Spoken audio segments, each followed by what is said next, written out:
Probably like most people, I spent hours upon hours searching the internet, reading reviews, and Dr. Cole was the one that I selected based on everything that I read and all my research. So before the procedure, I was just kind of reluctant to the fact that I was just always going to have a short military-style high and tight haircut due to the balding.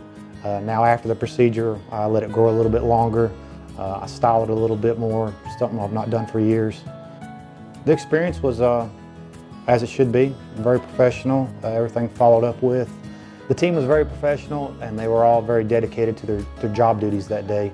Everybody had a purpose and a manner during the procedure, and they was working as quickly as they could to do the best job they could. I could recommend Dr. Cole because I'm happy with the results.